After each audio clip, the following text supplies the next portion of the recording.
156ാമത് Ayyankali സ്മരണയോടനുബന്ധിച്ച് KPMS Udumbanchola union സമ്മേളനം കട്ടപ്പനയിൽ നടന്നു. സംസ്ഥാന കമ്മിറ്റി അംഗം P. ദേവരാജ് ദേവസുധ ഉദ്ഘാടനം ചെയ്തു.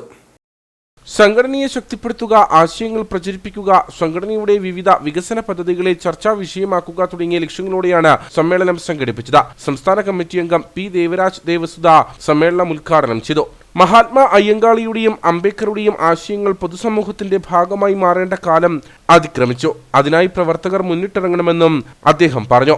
നമുക്കറിയാം മഹാത്മാ അയ്യങ്കാളിയെ കുറിച്ച്, അദ്ദേഹത്തെ കുറിച്ച് ഇവിടെ പറയേണ്ട കാര്യമില്ല. പക്ഷേ ലോക ചരിത്രത്തിൽ അയ്യങ്കാളിയെ അദ്ദേഹം നടത്തിയിരിക്കുന്ന പോരാട്ടങ്ങൾ ഇന്നും തമസ്കരിക്കുന്നു എന്ന് പറയുമ്പോൾ എനിക്ക് തോന്നുന്നത് ഇന്ന് ഈസ്റ്റർ ദിനമായിക്കൊണ്ട് ഇത്രയും നമ്മുടെ മെമ്പർമാരെങ്കിലും ഈ സഭയുടെ കാര്യത്തിന് വേണ്ടി ഇവിടെ എത്തിച്ചേർന്നിട്ടുണ്ടെങ്കിൽ അയ്യങ്കാളി നേതൃത്വം കൊടുത്തിട്ടുള്ള, അദ്ദേഹം വിഭാവനം ചെയ്തിട്ടുള്ള സംഘടനയും താല്പര്യങ്ങളും മുന്നോട്ട് കൊണ്ടുപോകാനുള്ള സാഹചര്യം സൃഷ്ടിക്കുന്നതിന് വേണ്ടിയാണ് ഇന്ന് ഈസ്റ്റർ ദിനത്തിൽ പോലും ഇത്രയും എന്റെ സഹോദരങ്ങൾ ഇന്നിവിടെ എത്തിച്ചേർന്നിട്ടുള്ളത്. സമ്മേളനത്തിൽ യൂണിയൻ വൈസ് പ്രസിഡന്റ് ബിജോ മുളകരമേട് അധ്യക്ഷനായിരുന്നു. P. K. Ratheesh Kumar, KP. Suresh Kumar, Biju Keshavan, Babu, Sajitha Binu തുടങ്ങിയവർ സംസാരിച്ചു.